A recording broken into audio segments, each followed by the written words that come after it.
So I will give the mic to Prakharji. And Prakharji, let me ask you this question. See, we are told that the Quit India movement is what essentially gave birth to our independence. So what are your views about this? Is that entirely right? धन्यवाद। हमारा जो आज़ादी का आंदोलन है, हमें आज़ादी कैसे मिली, ये बहुत ही आसान शब्दों में हमें बचपन से पढ़ाया गया है। हमें पढ़ाया गया कि 1942 का साल था, महात्मा गांधी ने कहा अंग्रेजों भारत छोड़ो, और अंग्रेज भारत छोड़कर चले गए, डर गए, चले गए। ये हमको पढ़ाया गया। भाऊ ने अभी जागृति फिल्म का उदाहरण दिया, उसके गाने का जिक्र किया, उसकी पैरोडी सुनाई। तो जब गांधी ने 1942 में कहा कि अंग्रेजों भारत छोड़ो, अंग्रेज डरे, अंग्रेज भारत छोड़ के चले गए, तो जागृति फिल्म में एक गीत आया कि दे दी हमें आजादी, बिना खड़क बिना ढाल, साबरमती के संत तूने कर दिया कमाल।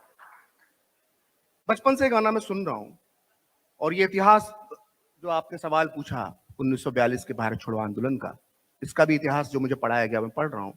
मेरे मन में सवाल उठता था कि आजादी का आंदोलन इतना आसान, इतना छोटा, इतना सही था? तो उसके लिए जरूरी था कि मैं उन सवालों का जवाब तलाश करने से पहले हम ये तलाश करें, हम ये समझने की कोशिश करें कि 1942 का जो भारत छोड़ो आंदोलन था, आखिर उसका भारत की आजादी में कितना योगदान था। हमको ये समझना होगा, और हमको ये समझना होगा तथ्यों, तर्कों और सबूतों के साथ। तो अगर हम 1942 के दौर का जब हम अध्ययन करते हैं, तो हम पाते हैं कि उस वक्त की जो राजनीतिक स्थितियां थी वो क्या थी। जापान की सेनाएं जो हैं वो भारत की सीमा तक आ गई थी, बंगाल में अकाल पड़ा हुआ था, कांग्रेस की तरफ से कोई आंदोलन नहीं हो रहा था, जनता बड़ी निराश थी। कहते हैं कि जनता गांधी की अहिंसा से ऊब चुकी थी। इन स्थितियों के अंदर ये जब दबाव कांग्रेस नेतृत्व पर बढ़ने लगा कि जब इतना सब कुछ हो रहा है दुनिया में, तो कांग्रेस कहां है और आजादी के लिए एक प्रयास या एक कोई आंदोलन शुरू क्यों नहीं होता है। और इन परिस्थितियों के अंदर भारत छोड़ो आंदोलन शुरू करने का फैसला लिया जाता है, और यह आंदोलन इस तरह से शुरू करने का फैसला लिया जाता है कि इसके लिए ना कोई प्लानिंग होती है, इसका ना कोई लक्ष्य तय किया जाता है, और यह आंदोलन तैयार होता है। और इसलिए आंदोलन फ्लॉप था। जब मैं कह रहा हूं कि भारत छोड़ो आंदोलन फ्लॉप था, तो ये मैं बहुत सोच समझ कर कह रहा हूं, और मैं उन लोगों के माध्यम से बात साबित करूंगा जो इस आंदोलन के साथ सक्रिय तौर पर जुड़े हुए थे। और इनमें से एक थे मौलाना अबुल कलाम आजाद, जो उस वक्त कांग्रेस के तत्कालीन अध्यक्ष थे। और उन्होंने अपनी बड़ी मशहूर पुस्तक इंडिया विंस फ्रीडम के पेज नंबर 67 पर जो लिखा है, उससे आपको मालूम पड़ेगा कि किन परिस्थितियों के अंदर भारत छोड़ो आंदोलन शुरू किया गया था और इस आंदोलन को लेकर गांधी के क्या विचार थे। तो मौलाना आजाद पेज नंबर 67 पर लिखते हैं कि मैं विश्वास नहीं कर पा रहा था कि दुश्मन यानी जापान जब देश की सीमा पर खड़ा है, तो उस समय अंग्रेज हमारे इस आंदोलन को सहन करेंगे। लेकिन गांधी जी को विश्वास था कि अंग्रेज विरोध को सहन करेंगे। अब ध्यान से सुनिएगा आजाद क्या लिख रहे हैं। लेकिन गांधी जी को विश्वास था कि अंग्रेज विरोध को सहन करेंगे। वो सोच रहे थे कि अंग्रेज उन्हें अपने ढंग से आंदोलन को आगे बढ़ाने देंगे। जब मैंने जोर देकर गांधी जी से पूछा कि बताइए आंदोलन का सही कार्यक्रम क्या होगा, तो इस बारे में उनका कोई स्पष्ट विचार नहीं था। महात्मा गांधी ये सोच रहे थे कि जब वो भारत छोड़ो आंदोलन शुरू करेंगे तो अंग्रेज इस आंदोलन को तत्काल कुचलेंगे नहीं, इस आंदोलन को बढ़ाने देंगे। लेकिन हुआ इसका उल्टा। 8 और 9 अगस्त को भारत छोड़ो आंदोलन के ऐलान के साथ ही पूरे कांग्रेस नेतृत्व को गिरफ्तार कर दिया गया। और इन सबको गिरफ्तार करने के बाद मुंबई से जब ट्रेन से ले जाया जा रहा था, तो उस ट्रेन में क्या होता है, इसका वर्णन भी मौलाना अबुल कलाम आजाद ने अपनी पुस्तक के पेज नंबर 80 पर किया है। मैं पुस्तकों का उदाहरण इसलिए दे रहा हूं कि आपको मालूम पड़े कि ये बात कोई आज का व्यक्ति नहीं कह रहा, ये उस वक्त के लोग लिख कर गए हैं जो उस वक्त इस आंदोलन में शामिल थे। तो मौलाना आजाद पेज नंबर 80 पर लिखते हैं उस ट्रेन की घटना का वर्णन करते हुए कि सरोजनी नायडू हमारे डिब्बे में आई, उन्होंने कहा कि गांधी जी हमसे मिलना चाहते हैं। जब हम गांधी जी के डब्बे में पहुंचे तो गांधी जी बेहद हताश लग रहे थे।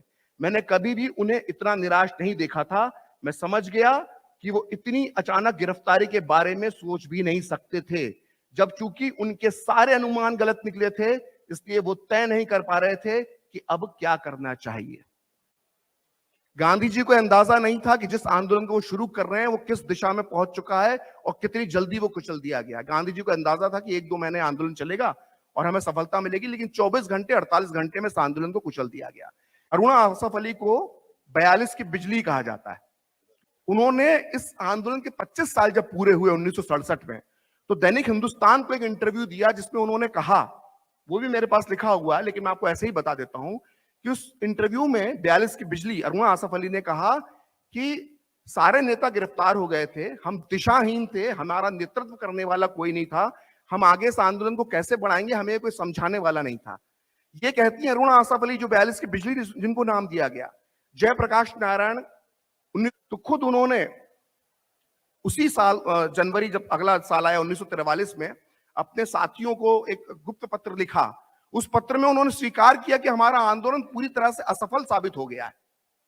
तो भारत छोड़ो आंदोलन की जो ये हकीकत थी, ये हमारे पीढ़ी को बताई नहीं गई। हमें सिर्फ ये बता दिया गया कि भारत छोड़ो आंदोलन की वजह से हमें आजादी मिली।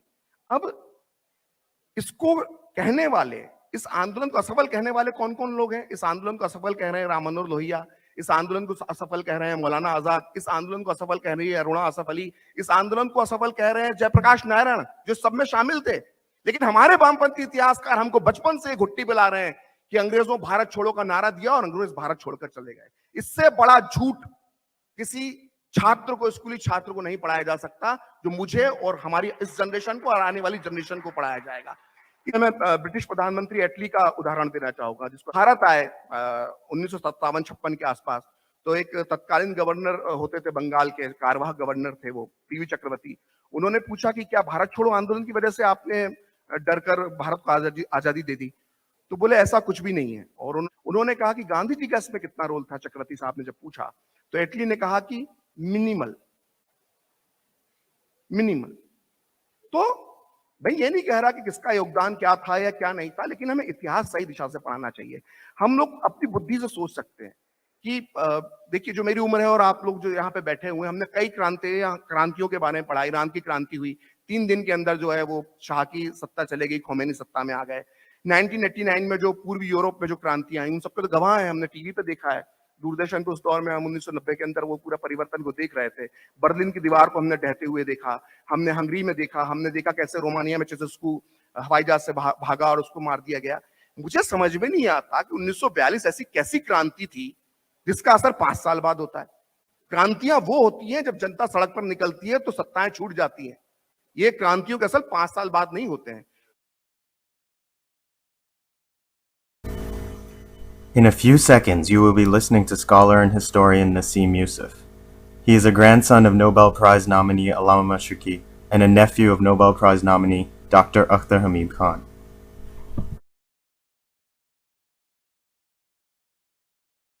Ladies and gentlemen, as a grandson of Allama Mashriqi, I have been asked many times to record my views on the history of the Indian subcontinent.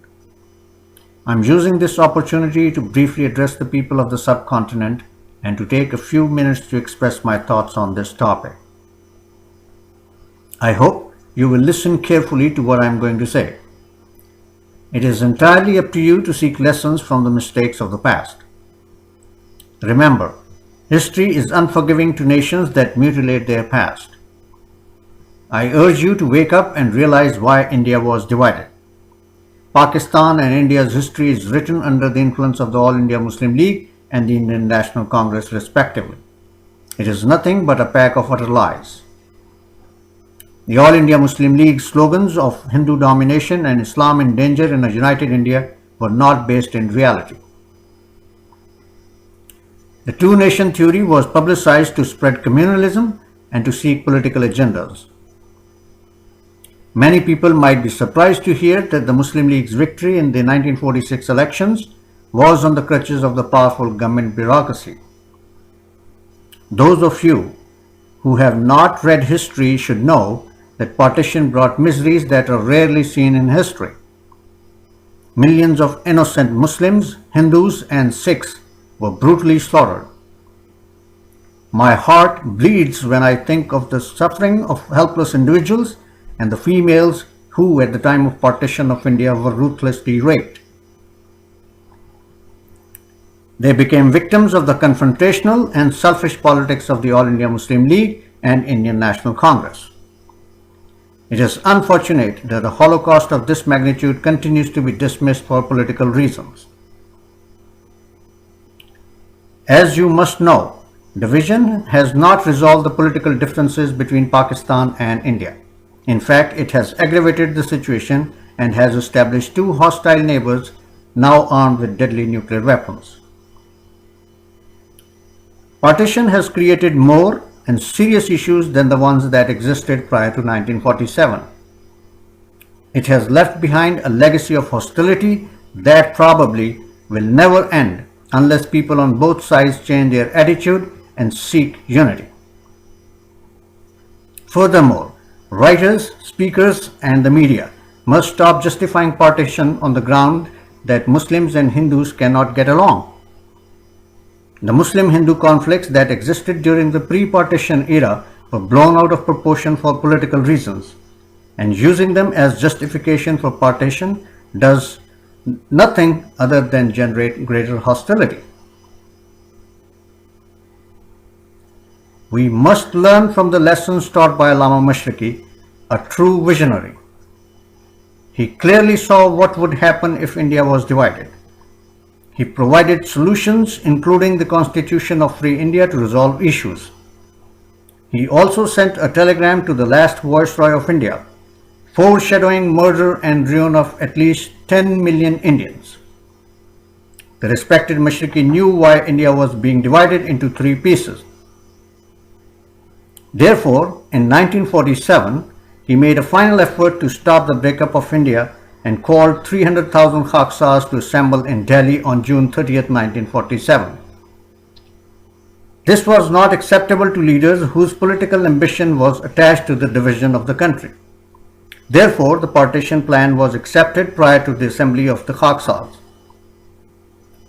Most people are unaware of the fact that this struggle almost cost the respected Mashriqi his life, as he was stabbed and arrested in Delhi on June 9, 1947.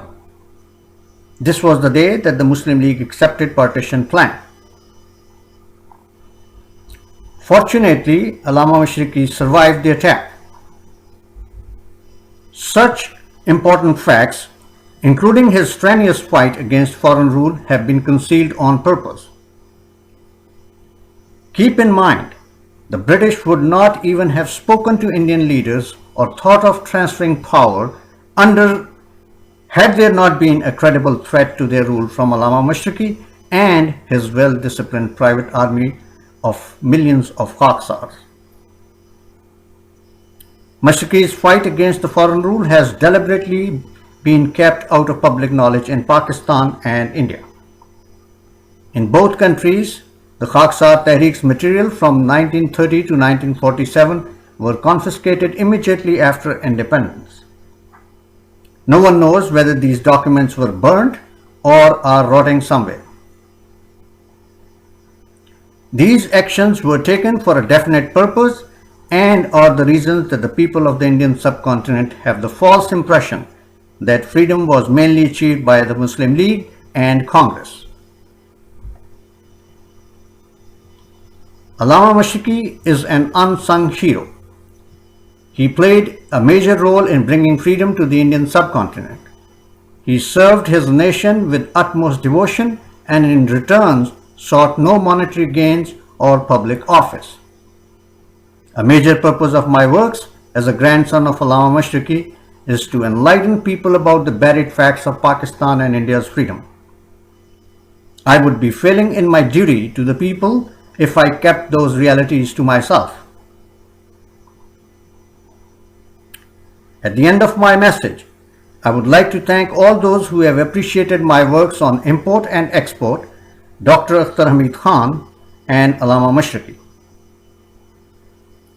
I also particularly wish to thank those who have encouraged me to continue uncovering the hidden facts regarding the freedom movement and the division of India. Ultimately, my mission is to correct the distorted history of Pakistan and India, help people understand what true leadership should be about, and to unite individuals of all races against any forces that divide them. Thank you very much for listening to me. All the best.